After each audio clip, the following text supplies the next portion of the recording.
नमस्कार दोस्तों, बहुत बहुत स्वागत करता हूं आप सभी का कैपिटल बस्टिंग की सेकंड क्लास के अंदर। उम्मीद करता हूं आप सभी ने पहली क्लास को अच्छे से अटेम्प्ट कर लिया होगा। पहली क्लास के अंदर जितनी भी फाउंडेशनल बातें हम सभी ने डिस्कशन की थी वो सारी समझने के बाद, तमाम न्यूमेरिकल्स को प्रैक्टिस करने के बाद हमारी ये सेकंड क्लास रहने वाली है। आज की वीडियो में हम लोग डिटेल में एनालिसिस करेंगे। जो 3 टॉपिक हमारे पहली क्लास के दरमियान रह गए थे उनको अलोंग विद आरपी रस्तोगी वाली किताब की हम काफी न्यूमेरिकल्स को भी प्रैक्टिस करने वाले हैं। उम्मीद करता हूं आप लोग इस क्लास को आखिरी तक जरूर अटेंड करेंगे।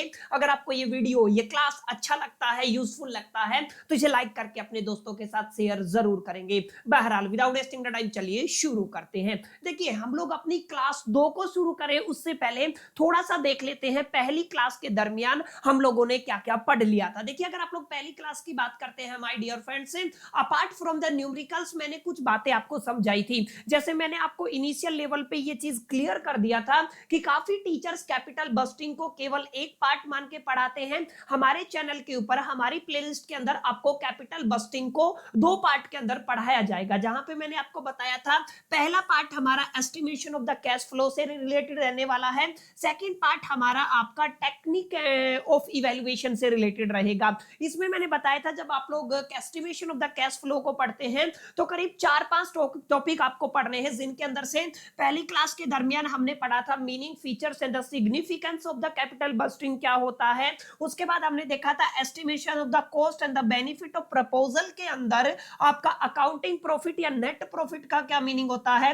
अलोंग विद हमने देखा था कैश फ्लो का क्या मतलब होता है, और स्पेसिफिकली हम लोगों ने यहाँ पे आपके इन फ्लो को डिस्कशन किया था। अगर आपने पहली क्लास लगाई होगी तो आप सभी ने पता होगा। आज की वीडियो बहुत ज्यादा इंपॉर्टेंट होने वाली है क्योंकि इससे आगे आज हम लोग तमाम इंपॉर्टेंट फंडामेंटल कॉन्सेप्ट को बनाएंगे। अलोंग विद हम फिर न्यूमेरिकल्स को प्रैक्टिस करेंगे। और मैं आपको एक चीज क्लियर कर देता हूं, इस क्लास के बाद, सेकंड क्लास के बाद आई थिंक 2 या 3 क्लासेस और मिलेंगी आपको जो सेम टॉपिक पे रहेंगी। लेकिन उन 2-3 क्लासेस के अंदर माय डियर फ्रेंड्स मैं आपको आरपी रस्तोगी वाली किताब की वो तमाम इंपॉर्टेंट न्यूमेरिकल्स प्रैक्टिस करा दूंगा जिनके एग्जामिनेशन में आने की प्रोबेबिलिटी बहुत ज्यादा रहने वाली है। चाहे आप लोग ऑनर्स के स्टूडेंट हो, चाहे आप लोग प्रोग्राम के स्टूडेंट हो, चाहे रेगुलर से कर रहे हो, एनसी वेब से कर रहे हो या एसएल से कर रहे हो, आप सभी के लिए ये वाली प्लेलिस्ट वन स्टॉप सॉल्यूशन रहने वाली है। अब चलिए अपने पार्ट 2 को शुरू करते हैं और डिटेल में एनालिसिस करते हैं आज हमें पढ़ना क्या है। देखिए,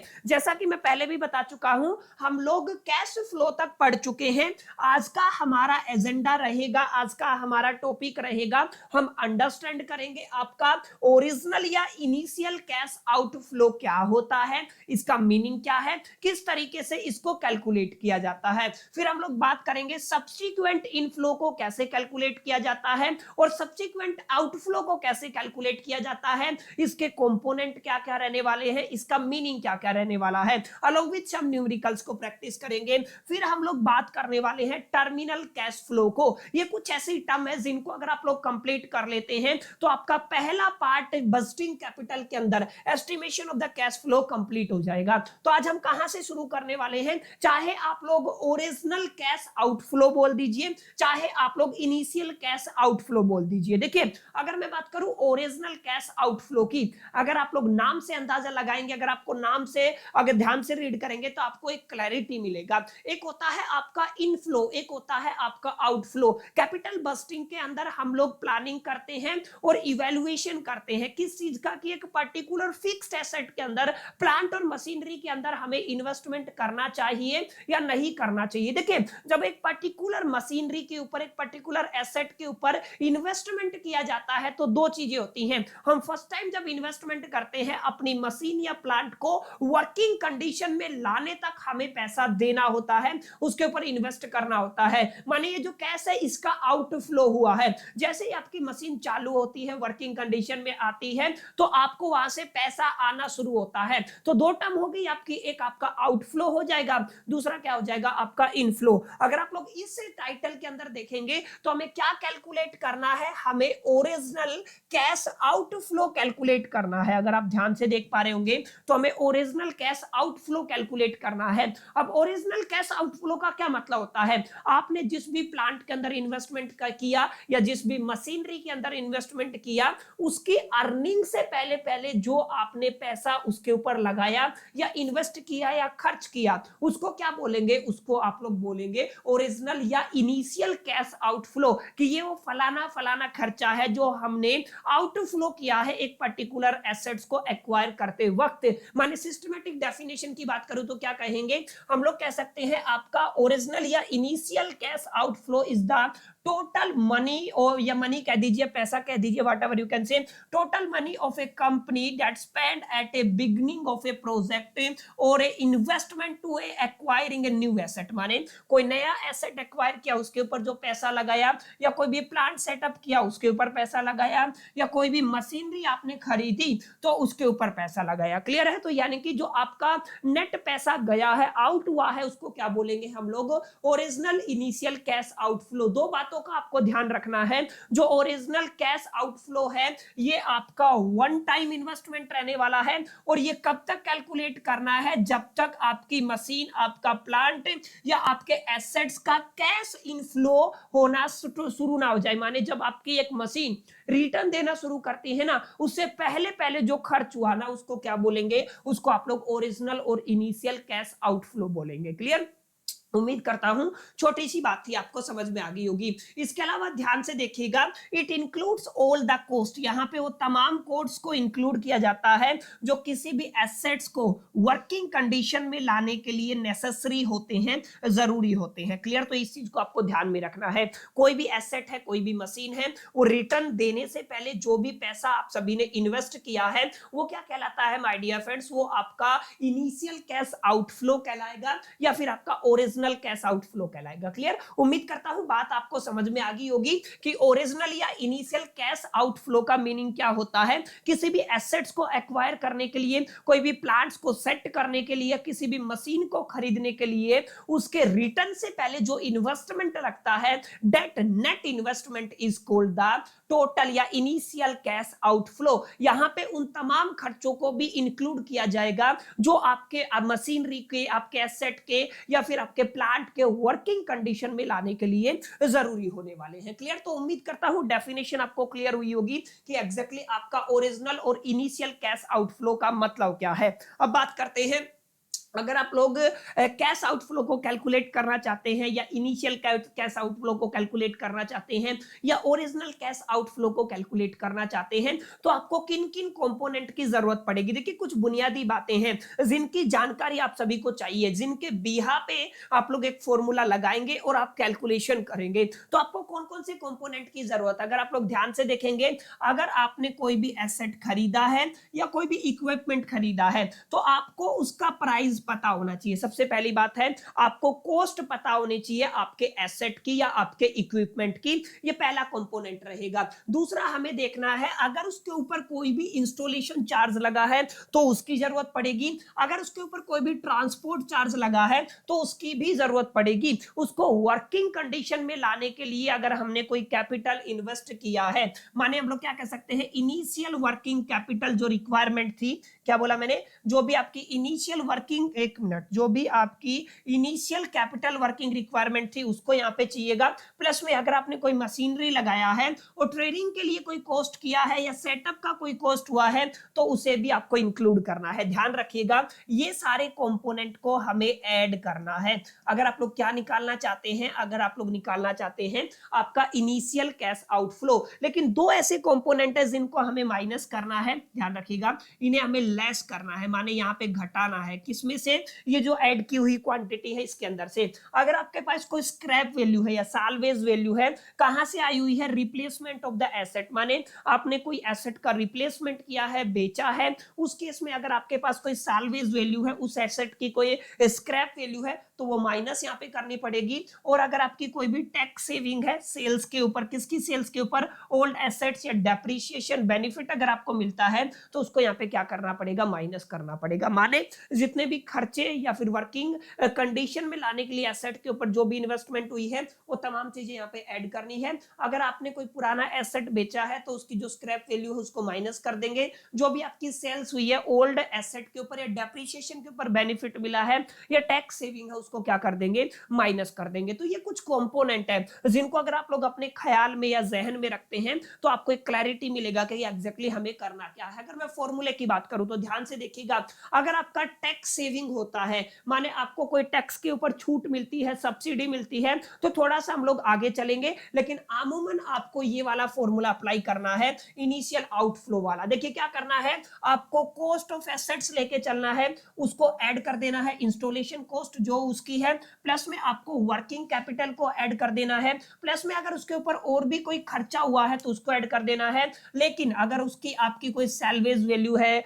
या एसेट है, उसको क्या कर देंगे हम लोग, माइनस कर देंगे। क्लियर, ये आपको थोड़ा ध्यान में रखना है। अगर आपको कोई टैक्स का बेनिफिट दिया जाता है या सब्सिडी दी जाती है, उस केस में अगर आप लोग इनिशियल आउटफ्लो को कैलकुलेट करना चाहते हैं तो आप लोग क्या कहेंगे, नेट इन्वेस्टमेंट कॉस्ट जो यहां से आप लोग निकालेंगे और उसके अंदर से हम लोग टैक्स को क्या कर देंगे, बेनिफिट जो भी टैक्स का बेनिफिट है उसको माइनस कर देंगे। क्लियर, तो ये बहुत बेसिक फॉर्मूला है जिसको आपको याद रखना है। अगर एग्जाम में क्वेश्चन आता है कैलकुलेट करना है इनिशियल कैश आउटफ्लो को, तो आपको ये फॉर्मूला अप्लाई करना है। जैसे अगर आप लोग यहाँ पे ध्यान से देखेंगे तो यहाँ पे क्या दिया हुआ है, a company by a machine of the 5 lakh rupees, माने अगर आप लोग यहाँ पे देखेंगे तो आपको एक मशीन दिया हुआ है, तो मैं यहाँ पे लिख सकता हूं आपको एक मशीन का कॉस्ट दिया हुआ है जो कितना है आपका 5 लाख रुपए दिया हुआ है। तो यहाँ पे आप लोग लिख देंगे आपकी मशीन का कॉस्ट कितना है, 5 लाख रुपए है। आगे देखिए इसका इंस्टॉलेशन कॉस्ट भी दिया हुआ है, तो मैं आपका क्या लिख देता हूं, आपका इंस्टॉलेशन लिख देता हूं। तो यहाँ पे क्या लिखा जाएगा, आपका इंस्टॉलेशन लिखा जाएगा। इंस्टॉलेशन का अमाउंट कितना है, 20,000 है। ओके, इसको आप लोग यहाँ पे लिख दीजिए। इसके बाद क्या है, एंड द वर्किंग कैपिटल, अगर आप लोग ध्यान से देखेंगे तो इसकी वर्किंग कैपिटल भी रहने वाली है। इनिशियल वर्किंग कैपिटल अगर आप लोग लिखना चाहें तो यहाँ पे लिख देंगे कितनी दी हुई है, 30,000 दी हुई है। तो मैंने कितना नोट कर लिया, यहाँ पे 30,000 नोट कर लिया। आपको कैलकुलेट करना है इनिशियल कैश आउटफ्लो। तो यहाँ पे तो कोई आपका टैक्स वगैरह का चक्कर है ही नहीं, तो अगर आप लोग इनिशियल कैश आउटफ्लो को कैलकुलेट करना चाहे तो कर सकते हैं। माने आप लोग क्या लिखेंगे, इनिशियल कैश आउटफ्लो, और यहाँ पे जो भी आपकी कंडीशन है उसके हिसाब से मैं कह सकता हूं जो आपकी मशीन की कॉस्ट है उसके अंदर इंस्टॉलेशन कॉस्ट को ऐड करना पड़ेगा। माने मैं क्या कह सकता हूं, इंस्टॉलेशन कॉस्ट को ऐड करना पड़ेगा और जो वर्किंग कैपिटल है उसको भी ऐड करना पड़ेगा। मशीन की कॉस्ट आपकी 5 लाख रुपए है, आपकी ये वाली कॉस्ट 20,000 है और आपकी वर्किंग कॉस्ट 30,000 है। माने 30 + 20 50 हो गया, माने 5,50,000 रुपया क्या आ गया, आपका टोटल अमाउंट आ गया। इस टोटल अमाउंट को क्या कहेंगे, this is the net cash outflow initial level पे अकॉर्डिंग टू दिस क्वेश्चन। ठीक है, तो जो दो बातें मैंने आपको बताई है ना, कि एक तो फॉर्मूला कैसे अप्लाई करना है, इस पर जरूर फोकस कीजिएगा। इसकी डेफिनेशन और कंपोनेंट, दो इंपॉर्टेंट बातें बताई हैं, इनको अगर आप लोग ध्यान से देख लेते हैं ना तो चीजें आपको अच्छे से डिटेल में समझ में आएंगी। क्लियर, उम्मीद करता हूं बातें यहां तक समझ में आई होंगी, तो आपको कैलकुलेट करना आ गया होगा। अगर थोड़ा सा और एडवांस लेवल का क्वेश्चन लेके चले तो ध्यान से देखिएगा। क्या है यहाँ पे, आपकी मशीन की कॉस्ट दी हुई है 4 लाख रुपए है, इंस्टॉलेशन कॉस्ट उसके ऊपर 25,000 रुपए है। आपके पास एक ओल्ड मशीन थी जिसको आप लोगों ने 50,000 रुपए में बेचा, लेकिन बुक्स ऑफ अकाउंट के अंदर उसकी कीमत थी 40,000 रुपए। आपका टैक्स लगा 25%।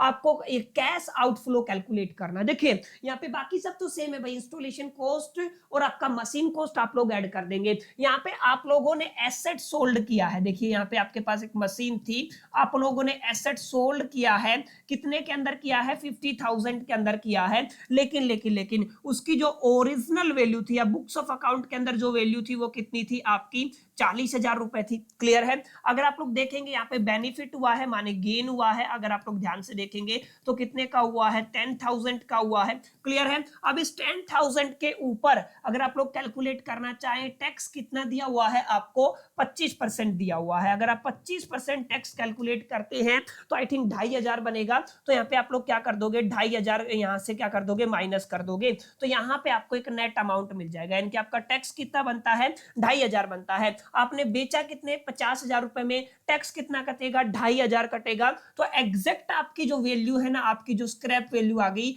या जो वैल्यू आ गई वो कितनी आ गई, 50,000 में से अगर आप लोग 2,500 माइनस करते हैं तो आई थिंक 47,500, माने कितना आ जाएगा आपका, 47,500 रुपया आ जाएगा, जो हमें माइनस करना है। अब क्वेश्चन में देखिए क्या लिखा हुआ है, आपको प्रॉफिट कितना हुआ सेल के ऊपर, 10,000 रुपए, टैक्स कितना लगना है, 25%, जो कितना बनता है, 2,500। माने जो आपने बेचा था 50,000 में से 2,500 चला गया तो कितना बचेगा आपका, 47,500 बचेगा। अगर इनिशियल कैश आउटफ्लो निकालना है तो आपकी जो मशीन की कॉस्ट है उसके ऊपर जो इंस्टॉलेशन कॉस्ट है माइनस क्या करना है, जो आपका एग्जैक्ट जो ओल्ड एसेट को बेचने के बाद जो आपकी वैल्यू आई थी, अगर आप लोग इसको घटाएंगे करेंगे तो 3,77,500 आ जाएगा। ठीक है, यहाँ पे बताया था ना मैंने इनिशियल लेवल पे जो भी साल्वेज या ओल्ड एसेट की वैल्यू है उसको क्या करना है, माइनस करना है, टैक्स को भी रिमूव करना है। ठीक है, तो इस तरीके के क्वेश्चन माय डियर फ्रेंड्स अक्सर एग्जाम के अंदर आते हैं, पूछे जाते हैं, आप लोग इसको इजीली टैकल कर पाएंगे। तो ये आपका कॉन्सेप्ट किसका था, इनिशियल कैश आउटफ्लो का कंपोनेंट था। अब इसके बाद क्या होता है, इसके बाद एक शब्द आता है जिसको मैंने क्या कहा था, सब्स्टिक्वेंट कैश इनफ्लो और आउटफ्लो। देखिए कैश इनफ्लो और आउटफ्लो, ठीक है, आप लोग समझ गए होंगे कितना पैसा आ रहा है, कितना पैसा जा रहा है। सब्सिक्वेंट का मतलब क्या होता है, साल दर साल। इसका क्या मतलब है, जैसे अगर आपने किसी भी मशीन के ऊपर इन्वेस्टमेंट किया है, यहां पे लिख देता हूं, अगर आपने क्या किया है, आपने किसी भी मशीन के ऊपर इन्वेस्टमेंट किया है, उस मशीन की कुछ एस्टिमेटेड लाइफ रहती है, आप सभी को पता है क्या है, उस मशीन की क्या है, कुछ एस्टिमेटेड लाइफ है। ठीक है, जिसको मैं मान लेता हूं, मान लीजिए कितनी है वो, 5 साल है। ये हर साल आपको प्रॉफिट देगी, क्लियर है, क्या देगी, आपको प्रॉफिट देगी। माने यहां पे क्या होगा, एक आपका इनफ्लो होगा, क्लियर है, क्या होगा, आपका इनफ्लो होगा, जिसको यहाँ पे क्या कह देंगे, हम लोग कह देंगे 10 साल दर साल होगा, तो हम क्या कहेंगे, सब्स्टिक्वेंट कैश इनफ्लो। क्लियर है, इसको क्या बोला जाएगा, सब्स्टिक्वेंट कैश इनफ्लो। लेकिन इस मशीन को मेंटेन करने के लिए हर साल इसके ऊपर कुछ खर्च भी किया जाएगा,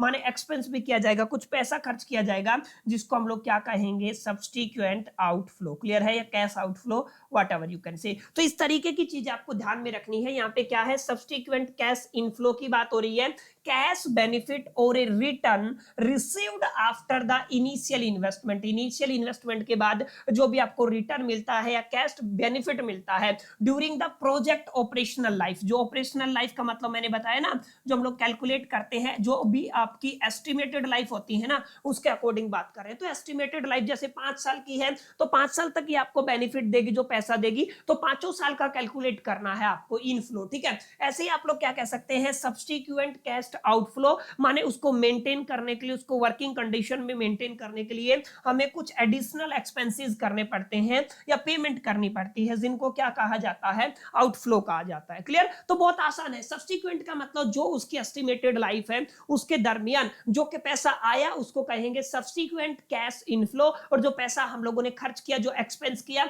उसको क्या कहेंगे, सब्स्टिक्वेंट कैश आउटफ्लो। क्लियर, तो बहुत बेसिक सी टर्मिनोलॉजी थी, इसको आप लोग ध्यान रखिएगा। यहाँ पे कुछ पॉइंट है, फॉर्मूला सच कुछ नहीं है, कैश इनफ्लो आउटफ्लो आप सभी ने निकालना सीख रखा है, बस ये ध्यान रखिएगा जैसे कैश इनफ्लो के अंदर क्या क्या चीजें आती हैं, उसके कौन कौन से कंपोनेंट हैं, और कैश आउटफ्लो के अंदर कौन कौन से कंपोनेंट आते हैं। बात करता हूं इनफ्लो की, तो ये कुछ कंपोनेंट है, जैसे annual sales revenue from the project, ये क्या होगा, इनफ्लो की कैटेगरी में आएगा। कॉस्ट सेविंग जो भी होती है, लोअर ऑपरेटिंग कॉस्ट, ये भी इसी के अंदर आएगा। उसके बाद आपका रेजिड्यूअल और salvage value end of the life हो जाएगा। Tax benefit from the depreciation, ये तमाम चीजें साल दर साल मिलती हैं और ये इनफ्लो के अंदर आती हैं। ऐसे ही अगर आप लोग आउटफ्लो की बात करते हैं, तो आपको एनुअल ऑपरेटिंग कॉस्ट जो लगता है, रॉ मटेरियल के ऊपर, लेबर के ऊपर, वो एक्सपेंस होता है। जो भी मेंटेनेंस एक्सपेंस होता है वो भी आउटफ्लो होता है। Additional working capital during the project life, ये भी आपका आउटफ्लो रहेगा। अनएक्सपेक्टेड रिपेयर या फिर अपग्रेड्स जो है वो भी आपका आउटफ्लो रहेगा। Tax payment on the profit, ये भी क्या रहेगा, आपका आउटफ्लो रहेगा। माने कुछ ऐसे कंपोनेंट हैं जो किसका हिस्सा है, आपके आउटफ्लो का हिस्सा है। ये कुछ ऐसी बातें हैं जिनको याद रखना है, ये इनफ्लो के अंदर आती हैं। एज सच एज आपको कोई ज्यादा डिफिकल्ट बातें समझने की यहाँ पे जरूरत है नहीं। क्लियर, तो उम्मीद करता हूं दोनों बातें आपको समझ में आ गई होंगी, सब्स्टिक्वेंट कैश इनफ्लो क्या होता है और आउटफ्लो क्या होता है। क्लियर, आई होप कि यहाँ तक बातें समझ में आई होंगी। यहाँ पर जो कैलकुलेशन है वो हम लोग करेंगे, जैसे आपने डेप्रिसिएशन पढ़ा तो एक परसेंटेज वाला मेथड था, एक मेथड आप लोगों ने पढ़ा था आपका शायद रिटर्न डाउन वैल्यू मेथड, आप सभी क्लास 11th या 12th के अंदर पढ़ के आए होंगे।